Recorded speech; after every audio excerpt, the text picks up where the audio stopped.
उह,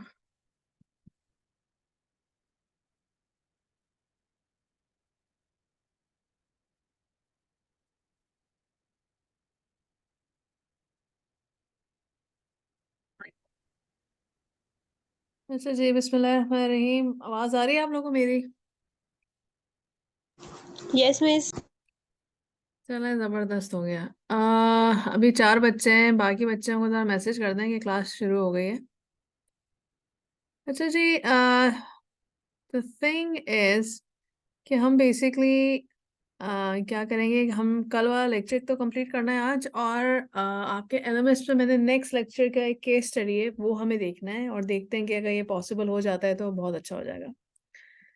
तो फिर मैं स्टार्ट कर रही हूँ आज का लेक्चर। जो हमने कल अपना लेक्चर शुरू किया था, एथिकल कंसिडरेशंस इन रिसर्च, उसकी कंटिन्यूएशन है। थोड़ा-सा देख लेते हैं, रिवाइज़ कर लेते हैं कि हमने कल के लेक्चर में क्या देखा था। हमने ये देखा था कि रिसर्च जब कंडक्ट की जाती है तो उसमें बहुत सारी चीज़ों का ख़्याल रखने की ज़रूरत है। पहली बात ये है कि जो हम वॉलंटियर्स या पार्टिसिपेंट्स या कैंडिडेट्स जिनको भी हम चूज़ करते हैं रिसर्च के लिए, उनको प्रॉपर आगाह किया जाए, या उनको उनका कंसेंट लिया जाए, इन्फॉर्म्ड कंसेंट। उनको हर चीज़ बताया जाए कि ये जो रिसर्च कंडक्ट की जा रही है, ये इसके कोई रिस्क अगर इन्वॉल्व्ड हैं, इसके बेनिफिट्स अगर इन्वॉल्व्ड हैं, सब कुछ उनको बताने की ज़रूरत है। ये बताने की ज़रूरत है कि ये किस यूनिवर्सिटी ने फ़ंड की है, किस ऑर्गनाइज़ेशन ने फ़ंड की है ये रिसर्च। इसके अलावा उनको ये बताने की ज़रूरत है कि हम उनका जो डेटा है वो कहाँ-कहाँ इस्तेमाल होगा, जो रिसर्च में यूज़ हो रहा है। अपार्ट फ्रॉम दैट, एक बहुत इम्पोर्टेंट चीज़ आती है, वो होती है कि कॉन्फिडेंशियलिटी, और जो भी वॉलंटियर्स हिस्सा ले रहे हैं उनका जो है आइडेंटिफिकेशन जो है ना, उसको प्राइवेट रखा जाए। तो हमने देखा है कि आप सूडोनिम्स या सूडोनामाइजेशन जो है वो यूज़ कर सकते हैं, और हमने देखा है कि आप कोड, किसी तरह का कोड्स यूज़ कर सकते हैं। वो कोड्स नंबर्स भी हो सकते हैं, या mixture of letters and numbers हो सकते हैं। लेकिन हमने एक चीज़ ये भी देखी कि आप एक हद तक तो आइडेंटिटी छुपा सकते हैं, लेकिन अब अगर आप कोड्स भी असाइन कर रहे हैं ना, तो कहीं न कहीं उन कोड्स की भी कोई फ़ाइल होगी जिसमें रियल आइडेंटिटी होगी पार्टिसिपेंट्स की, मगर वो बहुत सीक्रेट से जो है आप कहीं रखें सीक्रेट जगह पे, और सिर्फ़ जो बहुत ही हाई ऑथराइज़्ड लोग हों उनको एक्सेस हो उस पर्टिकुलर डॉक्यूमेंट का। ख़ैर, तो ये थोड़ा बहुत हमने देखा था। इसके अलावा हमने थोड़ा-सा एकेडमिक इंटेग्रिटी के बारे में भी चीज़ देखी थी कि जो है किस तरह रिसर्चर्स जो हैं वो रिसर्च के डेटा को लेके जो है उसमें मैनिपुलेशन कर देते हैं, और हर तरह से मैनिपुलेशन की जा सकती है। जैसे हमने देखा था कि ऑथर्स जब पब्लिकेशन फ़ी वगैरह देनी होती है, तो वो उन लोगों तो एक्स्ट्रा ऑथर्स का नाम ऐड कर लेते हैं, ताकि जो है पब्लिकेशन फ़ी जो है वो अदा हो जाए। और वो इसलिए रिसर्च मिसकंडक्ट में कंसिडर की जाती है, ये एकेडमिक इंटेग्रिटी में, क्योंकि उन एक्स्ट्रा ऑथर्स का एज़ सच कोई पार्ट होता नहीं है रिसर्च में, एंड दैट्स रियली बैड, क्योंकि रिसर्च का ऑब्जेक्टिव यही होता है कि ऑथर्स का मतलब ये है कि इन्होंने कंट्रीब्यूट किया है इस रिसर्च में या इस रिसर्च स्टडी में, to make it a reality. खैर, इसके अलावा रिसर्च खुद क्या होती है कि कोई भी प्रॉब्लम है जो सोसाइटी में हो सकता है एग्जिस्ट करता हो, या रियल वर्ल्ड प्रॉब्लम है आपकी कंप्यूटर साइंस के कंटेक्स्ट में, कोई टेक्निक हो सकती है, it could be anything of that sort. उसको देखते हुए जो है हम कोई बेहतर टेक्निक या सॉल्यूशन जो है वो प्रपोज करते हैं, कोई प्रपोज मॉडल हो सकता है, कुड बी एनीथिंग, और फिर अपने रिजल्ट्स वगैरह दिखाते हैं, और इस तरह एक अच्छी रिसर्च जो है वो एग्जिस्टेंस में आ जाती है। फिर हमने एक आईआरबी के बारे में देखा था कि कोई भी बोर्ड हो सकता है जिसका काम सिर्फ ये होता है कि अगर आप कोई भी रिसर्च कंडक्ट कराना चाहते हैं, तो पहले आप अपना एक पूरा एक डॉक्यूमेंट और प्रपोजल सॉर्ट ऑफ उनको भेजते हैं, जिसमें आप हर चीज़ बताते हैं कि ये आपके कौन से मटेरियल्स यूज़ होंगे इस रिसर्च में, और और कितना like who is funding it, और इससे आप क्या हासिल करेंगे इस रिसर्च की कंप्लीशन के बाद, और हर तरह के ह्यूमन राइट्स को देखा जाता है। तो आईआरबी का मेन काम यही होता है कि वो डबल चेक करते हैं सब कुछ, और देखते हैं कोई ह्यूमन वायलेशन तो नहीं हो रही, ह्यूमन राइट्स वायलेशन वगैरह। और फिर इवेंचुअली जो है जब उनको लगता है कि नहीं, ये वाक़ई रिसर्च जो है अच्छी है और इट शुड बी कंडक्टेड, तो जब तक फिर वो आपको अप्रूवल दे देते हैं, और अगर उन्होंने अप्रूवल नहीं दिया आपको, तो you can not conduct that research. मगर ये बाहर के मुल्कों में होता है, ये यहाँ पे ऐसा जैसा कोई कॉन्सेप्ट नहीं है आईआरबी का। खैर, आगे चलें। तो ये कुछ बेसिक चीज़ें हमने देखी थी। अब हम आगे के लेक्चर्स की तरफ जा रहे हैं। मैं चाहूँगी कोई मुझे ज़रा ऑडियो से रिस्पॉन्स दे, ऐसा तो ना हो कि मैं अपने आप से बातें कर रही हूँ। अस्सलाम वालेकुम मिस। हाँ वास्तव, हाँ अब ठीक है, सही है। चलो फिर हम कंटिन्यू करते हैं। अच्छा, अब हमें आगे क्या देखना है कि हम टाइप्स ऑफ इश्यूज ही देख रहे थे, उसमें से अब एक नई चीज़ क्या है, रिजल्ट्स कम्युनिकेशन। ये कहीं ना कहीं जो है वो रिसर्च में जो हम डेटा यूज़ कर रहे हैं उसको किस तरह मैनिपुलेट किया जाता है उसकी तरफ इशारा है। So the way you communicate your research results can sometimes involve ethical issues. Good science communication is honest, reliable, and credible. It's best to make your results as transparent as possible. Take steps to actively avoid plagiarism and research misconduct wherever possible. तो यहाँ पे जो इशारा है वो कहीं ना कहीं वो जो भी रिसर्च में आप अपने फाइंडिंग्स जो लिखते हैं कि जी इस रिसर्च को कंडक्ट करते हुए ये डेटा मैंने कलेक्ट किया या ये मेरे आउटपुट्स आए और ये मैंने एल्गोरिथम यूज़ करते हुए ये मेरी फाइंडिंग्स हैं, ये मेरे फाइनल रिजल्ट्स हैं, उसकी तरफ इशारा है। तो हम चलते हैं इसके और मज़ीद डिटेल में। तो आपके पास रिजल्ट्स कम्युनिकेशन में सबसे पहला एक लफ्ज़ आता है प्लेजरिज्म। प्लेजरिज्म किस चीज़ को कहा जाता है? जब आप किसी और का टेक्स्ट जो है किसी और ऑथर का एज इट इज़ कॉपी कर लेते हैं और उनको रेफर भी नहीं करते या साइट नहीं करते कि ये एक्चुअली मेरा खुद का नहीं है, ये जो वर्ड्स हैं ये किसी और जगह से मैंने लिए हैं, तो वो कंसिडर किया जाता है प्लेजरिज्म। ठीक है, एंड आई थिंक हम सब इससे बहुत अच्छी तरह वाकिफ है। बहुत सारे आपने देखे होंगे ऑनलाइन टूल्स अवेलेबल हैं जिसमें प्लेजरिज्म चेक की जाती है। जो भी अच्छे एकेडमिक जर्नल्स हो गए या पब्लिश्ड वेल, अच्छा मैं थोड़ा सा बता देती हूँ कि जो रिसर्च होती है ना वो ऐसी नहीं कि आप किसी भी रैंडम जर्नल में डाल दें और वाह वाह वाह क्या बात है। तो ऐसा नहीं होता, उसमें ये होता है कि इसमें भी आपके पास ना बेंचमार्क जर्नल्स हैं और बेंचमार्क जर्नल्स को कहा जाता है बेस्ट इम्पैक्ट फैक्टर जर्नल्स। ये वो जर्नल्स होते हैं जिनके पेपर्स जो हैं क्रेडिबल समझे जाते हैं, बस इसको आसान लफ्जों में ये समझें। तो उनके पास डेफिनेटली प्लेजरिज्म को चेक करने के लिए डिफरेंट टूल्स होते हैं। सबसे कॉमन टूल जो होता है वो जो कि आपको ही पता होगा उसको कहते हैं टर्न इट इन। अब टर्न इट इन वाले खुद क्या है, वो एक कंपनी थी, उन्होंने सिर्फ एक ही प्रोडक्ट बनाया जो कि था कि प्लेजरिज्म को हम टेस्ट करते हैं।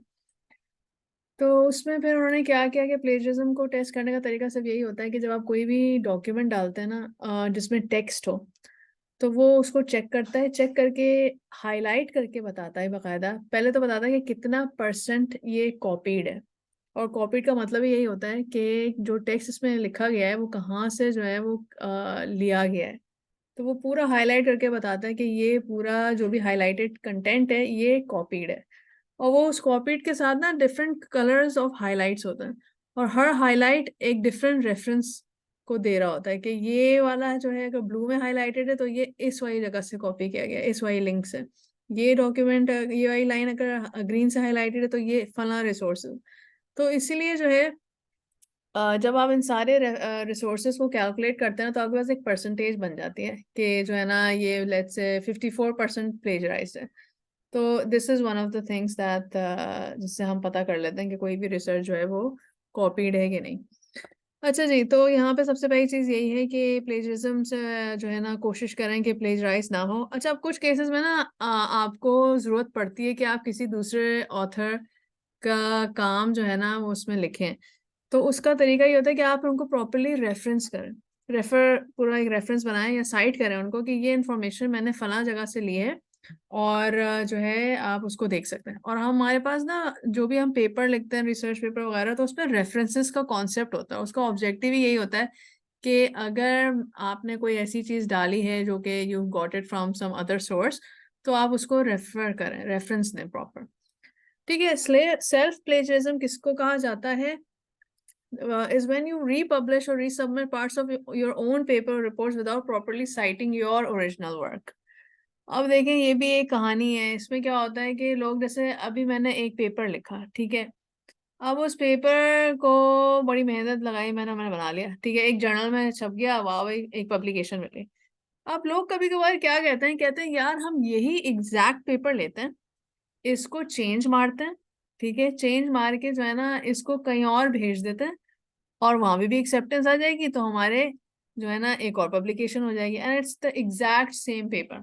ओनली दैट आपने उसका जो है ना टेक्स्ट बदल दिया, रिजल्ट्स जो है वो थोड़े से आगे पीछे कर दिए, और जो है ना इस तरह आपने अपना ही एक काम एक डिफरेंट तरीके से रिपब्लिश करा दिया, और आपने अपने पहले वाले पेपर को जो है ना साइट नहीं किया, तो वो कंसिडर किया जाता है सेल्फ प्लेजराइज्ड।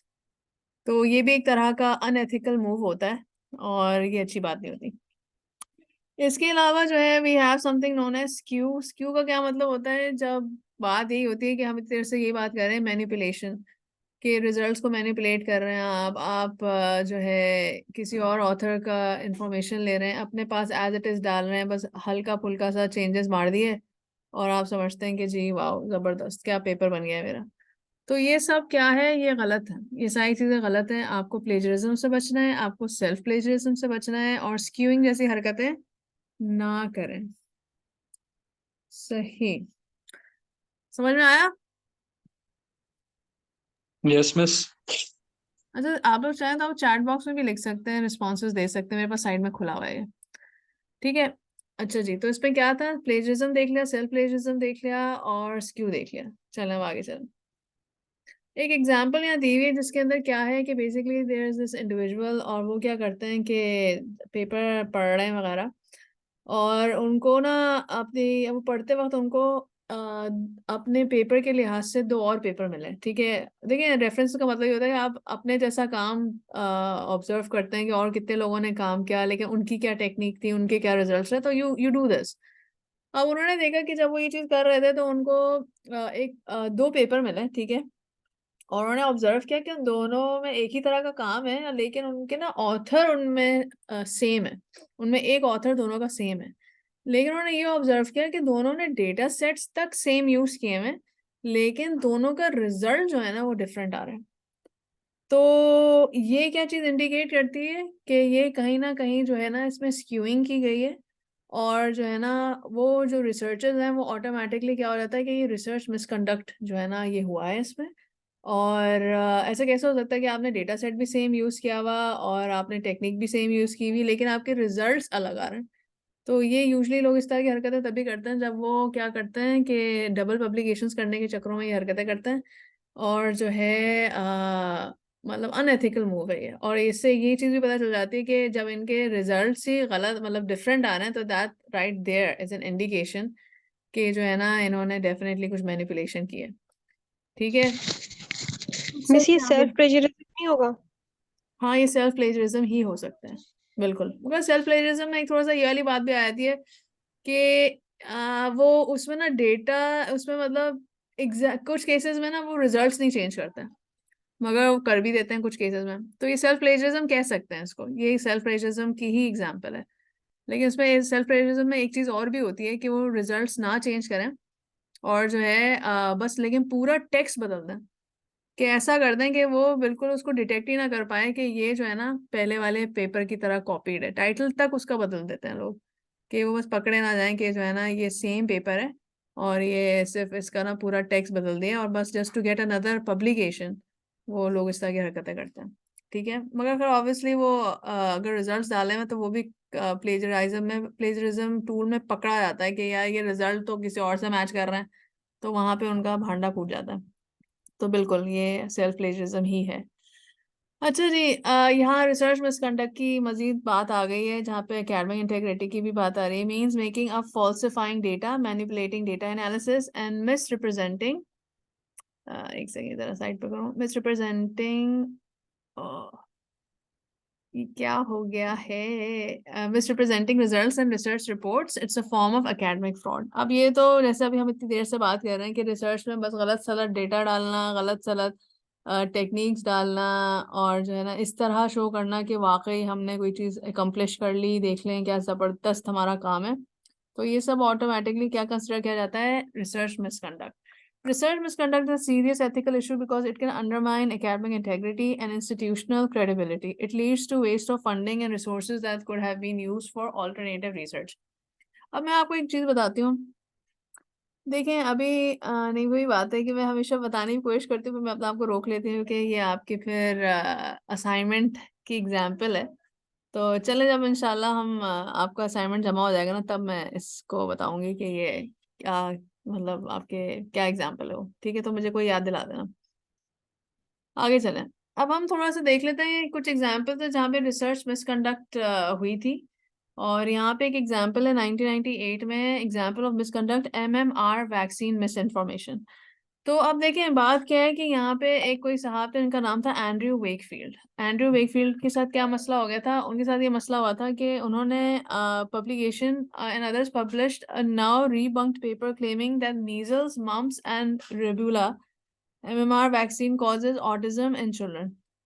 तो ये जो एंड्रयू वेकफील्ड हैं, इन्होंने क्या पब्लिश किया था बैक इन द डे, इन्होंने ऐसा है कोई रिसर्च पब्लिश की थी जिसमें वो ये क्लेम कर रहे थे कि मीजल्स मम्प्स और रुबेला जैसे MMR वैक्सीन जो होती हैं वो बच्चों में ऑटिज्म पैदा कर देती हैं, मतलब एक तरह की बीमारी है ये, ठीक है।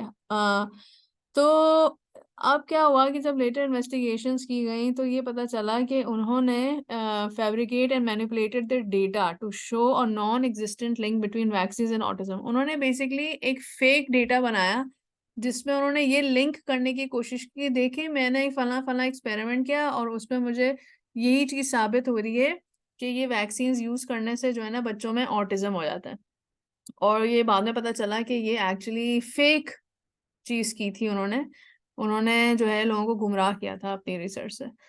और जो है Wakefield also neglected disclose important conflicts of interest and his medical license was taken away. खैर जब उनसे पूछताछ की तो उन्होंने डेफिनेटली पूछताछ में उनसे यही पूछा गया कि आपने जो एक्सपेरिमेंट्स किए थे उनके रिजल्ट्स कहाँ हैं, उनके रियल रिजल्ट्स कहाँ हैं, या आपने कहाँ पे कंडक्ट किया था ये वाला एक्सपेरिमेंट। तो इसी तरह के जो क्वेश्चंस थे उन्होंने वो उनको क्या इग्नोर। और खैर इवेंचुअली जब ये प्रूव हो गया कि यार ये तो बिल्कुल फेयर ऐसी फेक किस्म की पब्लिकेशन थी और लोगों ने इस पे यकीन रखा, तो इवेंचुअली उनका मेडिकल लाइसेंस जो था वो उन्होंने जो है वो कैंसिल कर दिया। अच्छा जी, तो इसमें बस यही वाली कहानी है। अब आगे चलते हैं, इसमें क्या है, in reality there is no risk. खैर आगे ये बताया कि यही प्रूव हुआ कि जो है ऐसा कोई सीन नहीं था। अच्छा नेक्स्ट क्या है आपके पास, नाजी एक्सपेरिमेंट्स। नाजी कौन थे, नाजी डॉक्टर जी, वो वाला दौर है जिसमें उन्होंने ज्यूस पे बहुत अजीब अजीब चीजें की थी। और तो वो नाजी थे। तो नाजी ने कुछ बहुत सारे डॉक्टर्स ने जो है बहुत पेनफुल किस्म के हॉरिफिक एक्सपेरिमेंट्स कंडक्ट किए थे अपने प्रिजनर्स पे। और ये हुए थे उनके कंसंट्रेशन कैंप्स में जिसमें उन्होंने अपने प्रिजनर्स को रखा हुआ था। 1942 से लेके 1945 में ये उन्होंने किए। These experiments were inhumane and resulted in trauma. क्या हो गया हसन, क्या कह रहे हैं आप? मैं फरर, मैं फरर क्या? ट्यूजडे मिस आपकी बहुत आवाज बहुत अटक अटक के आ रही है। आई थिंक अटक अटक के आ रही है। कुछ मसला है आपके। आ, यस, हाय हाय, डिस्टॉर्टेड है। अब आ रही है आवाज? अच्छा कहाँ मैम मुझे तो से सही आ रही डिस्कनेक्ट, है। कहाँ से हुआ था? या वो कौन से पॉइंट पे आपको लगा कि मैम यहाँ से जो है ये वो होना शुरू है? अब आ रही है मिस आवाज? नाजी वाले पॉइंट पे। डॉक्टर स्टार्ट किए थे। अच्छा मेरे पास ना अलीना की आवाज भी कट कट के आ रही है। अच्छा यहाँ से, यहाँ ये वाला समझ में आया था MMR वाला? मिस थोड़ी सी लो है आपकी आवाज। मेरी आवाज लो आ रही है आप लोगों को? अब आ रही है? अटक नहीं रही लेकिन थोड़ी सी लो है। हाँ अब सही है। अब सही आ रही है? तो बताओ तो भाई। जी। कुछ तो बताया। अच्छा ठीक है अब अच्छा बताओ अब मैं मिस क्या सही है, मैंने vaccination where should I, internet switch किया सही है। मुझे ये बताओ कि तुम लोग कहाँ ली ना, आपकी भी कट कट के आ रही है आवाज। अच्छा मुझे ये बताएं, ये वाला समझ में आया था MMR वाला? यस। ये समझ में मिस आई इसको थी? एक बार रिपीट कर दें प्लीज। चलो मैं मिस रिपीट कर एक बार देती हूँ। काइंडली। अच्छा मैं रिपीट कर थैंक देती यू। हूँ। देखिए MMR vaccine and miss information में ये हुआ था कि एक साहब थे एंड्रयू वेकफील्ड। उन्होंने क्या किया, उन्होंने एक पब्लिकेशन पब्लिश की 1998 में जिसमें उन्होंने ये चीज कही कि देखें ये जो हमारे पास वैक्सीन्स होती हैं जो कि मीजल्स मम्प्स और रूबेला, ये बच्चों की ना बीमारियों वाली कोई वैक्सीन्स होती हैं, वो जब बच्चों को लगाई जाती है ना तो उससे उनको वो हो जाता है ऑटिज्म। ऑटिज्म एक तरह की समझ लें बच्चों के अंदर ना एक वो ब्रेन रिलेटेड एक डिजीज होती है ऑटिज्म, जिसमें बहुत हाइपर एक्टिव हो जाते हैं। तो डिस आवाज आ रही है, कट रही है? एक सेकंड रुको यार। नहीं मिस सही आ रही है। मिस आ रही है सही है, आपकी आवाज। आ रही है मिस, आ रही है, अब आ रही है। आ रही है, आ रही है। अच्छा रुको एक second, let me just readjust. अब मैं राउटर के साथ चिपक गई हूँ। अच्छा खैर, हाँ सही है, thank you Hasan. Autism is a sensory overload, बिल्कुल ठीक है। तो अब बात क्या है कि उन्होंने पब्लिकेशन में ये लिखा कि जब ये वैक्सीन बच्चों को आप देते हैं ना, तो उनमें ना ये वाला ऑटिज्म वाली बीमारी पैदा हो जाती है। तो लेटर क्या हुआ, जब इन्वेस्टिगेशंस हुई तो उससे ये पता चला कि भाई ऐसा तो कोई जो है बात ही नहीं है। और उन्होंने ये ऑब्जर्व किया कि ये जो एक्सपेरिमेंट्स में ये जो डेटा यूज किया गया है, जिससे ये लिंक बनाई गई, जो वेकफील्ड ने लिंक बनाई थी कि जो है ये वैक्सीन से जो है बच्चों को ऑटिज्म हो जाता है, ये तो बिल्कुल फेक डेटा है, मैन्युपुलेट करके बनाया गया है। तो जब तो ये एक तरह का फ्रॉड था बेसिकली।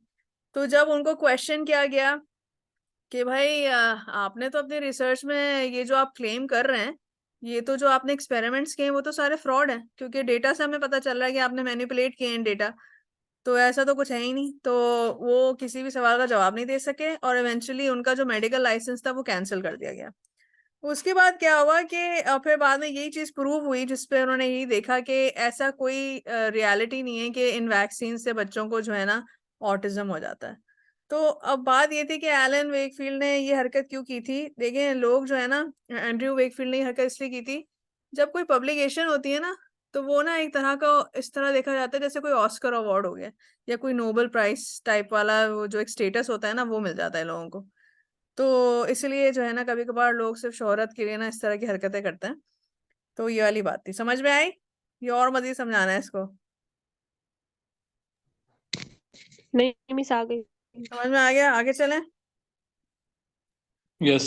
अच्छा, अब हम नाजी एक्सपेरिमेंट्स की बात कर रहे थे। नाजी का क्या सीन है भाई, ये नाजी का एक पूरा दौर गुजरा था, ठीक है, और इसमें ये लोग ज्यूस को बेसिकली जो है वो उनके साथ जुल्म सितम चल रहा था। और तो नाजी के जो डॉक्टर्स थे उन्होंने बहुत ही पेनफुल और हॉरिफिक एक्सपेरिमेंट्स किए थे अपने प्रिजनर्स पे, जो कि उनके कंसंट्रेशन कैंप्स में रखे हुए थे, समझ ले जो उनके पास कैद थे, सिंपल वर्ड्स में। तो वो साल उन्होंने बता दिया 1942 से 1945 पे। और ये एक्सपेरिमेंट्स इतने खतरनाक थे कि इससे जो बेचारे प्रिजनर्स थे वो जो थे वो एक तो ट्रॉमा भी हुआ उन पे, परमानेंट डिसेबिलिटीज भी हो गई और बहुत सारे लोग मर भी गए। और जो है the participation of prisoners was always forced, और as consent was never sought, उनसे कोई कंसेंट वंसेंट का कोई कॉन्सेप्ट नहीं था, और उन पे जबरदस्ती करते थे सारे एक्सपेरिमेंट्स। तो खैर इवेंचुअली जो है after some Nazi doctors were put on trial for their crimes, eventually उनका भी बैड टाइम आया उन डॉक्टर्स का। तो फिर उसको देखते हुए जो है बहुत सारे स्टैंडर्ड्स जो है वो बनाए गए कि जो है ना इस तरह का कोई इनह्यूमन एक्सपेरिमेंटेशन नहीं हो सकती। और यहाँ पे है the Nuremberg code of research ethics for human experimentation was developed in 1947 to establish a new standard for human experimentation in medical research। ठीक है, समझ में आया? आगे बढ़ू? Yes miss. चलो आगे बढ़ते हैं। डिसमिस। ठीक है, तो ये बहुत ही सैड सैड सी चीजें थी। अब ये लास्ट वाला बता देते हैं। देखिए यहाँ पे लिखा हुआ है टस्कीजी सिफिलिस स्टडी। ये मैं आसान लफ्जों में एक्सप्लेन कर देती हूँ, उसके बाद डिटेल में याद है। लेकिन सिफिलिस किसी को कहा जाता है जब कोई इंडिविजुअल बहुत सारे डिफरेंट लोगों के साथ जो है वो बेसिकली मतलब फिजिकल हो जाते हैं, तो they tend to develop this kind of disease, ठीक है। तो यहाँ पे क्या हुआ था कि ये जो स्टडी थी वो एक was an American public health study that violated research ethics through out it's 40-year run. 1932 से 1972 तक की रिसर्च चलती रही। और इसमें हुआ क्या था कि 600 यंग ब्लैक मैन को जो है ना धोखा दिया गया into participating with a promise of free health care that was never fulfilled.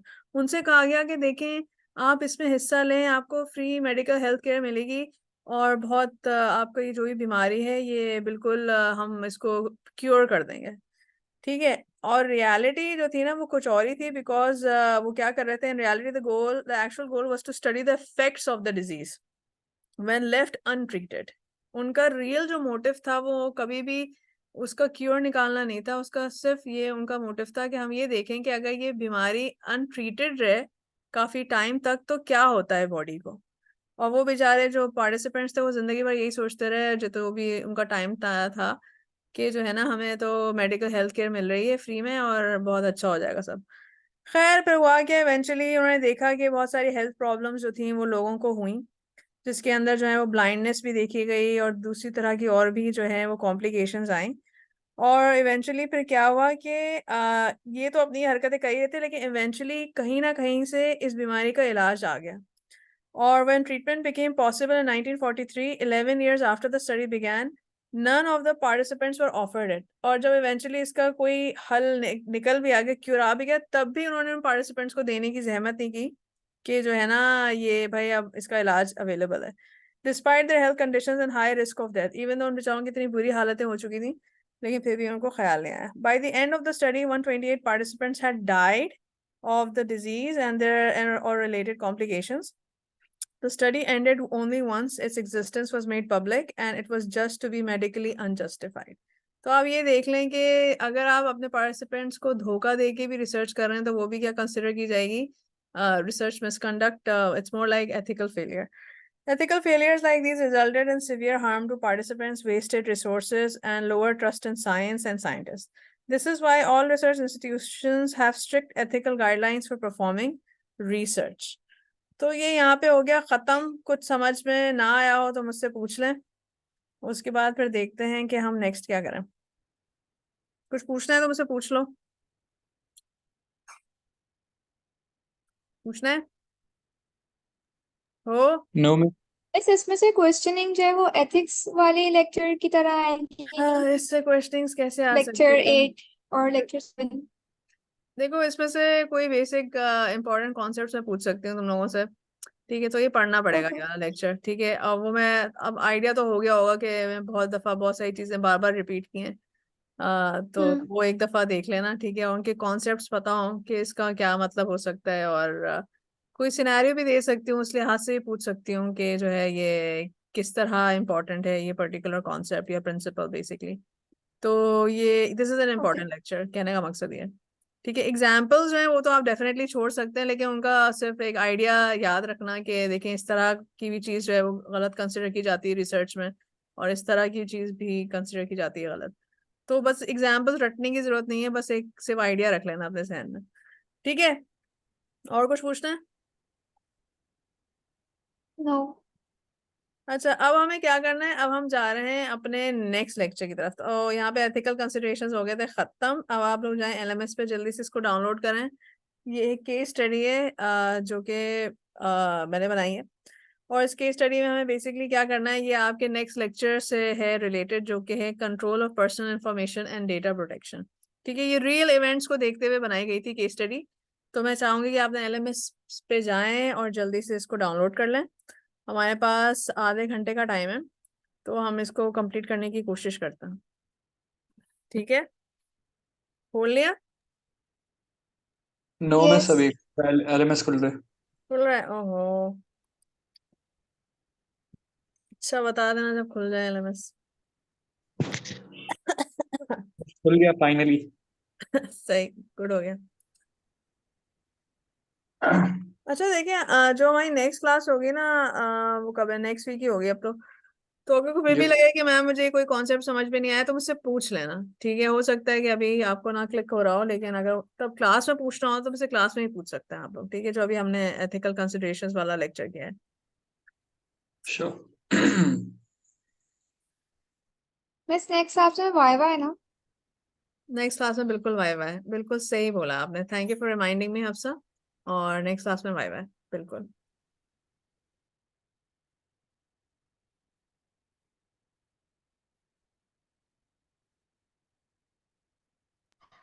Miss download कर लिया। खोल लिया नहीं खोल लिया जो भी है, चले मैं बस साथ Yes, साथ miss, में खोल पढ़ती लिया। आ रही हूँ, ठीक है? तुम लोग देखते जाओ। और ऑब्वियसली अब मैं ये तो कहने से लेके बेटा पढ़ लो एक दफा क्योंकि जो है वो उसका टाइम नहीं है फिलहाल हमारे पास, बल्कि एक काम कर लें, पढ़ लें, बल्कि ज्यादा बेहतर ही है, क्योंकि फिर वो बात नहीं रहेगी। तो इसको एक दफा पढ़ लें, ठीक है? इसको हम कितनी देर, 5 मिनट में पढ़ लो चलो शाबाश। चलो नहीं, 10 मिनट है आपके पास, 10 मिनट भी खैर छोड़ो। चलो पढ़ना शुरू करो, बस just just read it out, और मैं भी साथ साथ में पढ़ती जाती हूँ और साथ साथ में एक्सप्लेन करती जाती हूँ, इस तरह कर लेते हैं। चलो पढ़ रहे हैं पढ़ रहे हैं कि नहीं पढ़ रहे हैं आप लोग? बस पढ़ रहे हैं पढ़ रहे हैं. पढ़ रहे हो, चलो ठीक है। मिस पढ़ रहे हैं लेकिन आपकी आवाज डिस्ट्रैक्ट कर रही है। ओहो, ये हो गया। अच्छा ठीक है पढ़ लो। अच्छा by the way we running out of time as well, तो ये शायद डिस्कनेक्ट हो जाएगा थोड़ी। 10 मिनट है हमारे पास। वाह, तो 10 मिनट में ये डिस्कनेक्ट होने वाला है, तो भागना मत, ठीक है।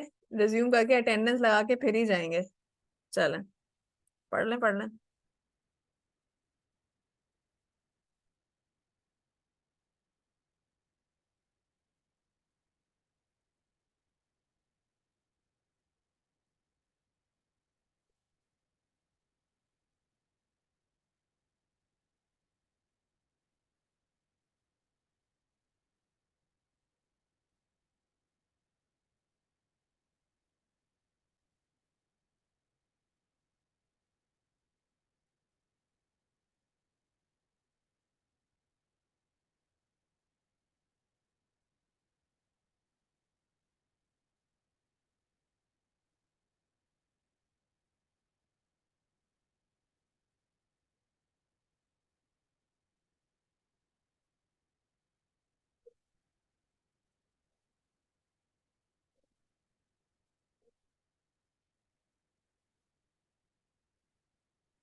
मिस पढ़ लिया। पढ़ लिया। अच्छा फिर पढ़ना शुरू करते हैं। अच्छा जी, मैं जल्दी जल्दी बोलती रहती हूँ, वैसे हमारे पास बेरली आई थिंक 7 मिनट्स हैं, तो देखते हैं क्या बनता है। तो ये बेसिकली है the dream society, control of personal information and data protection. एक हमारे पास एक खातून है जिनका नाम है Sana Ibrahim and she is 26 years old, और वो बेसिकली एक एम्प्लॉय हैं जो कि एक बहुत अच्छे प्राइवेट फर्म में काम करती हैं। Sana was a proficient employee. She occasionally received bonuses and incentives. Her pay package was also renewed twice in 6 months. Sana was financially stable, so she started to think of investing her money.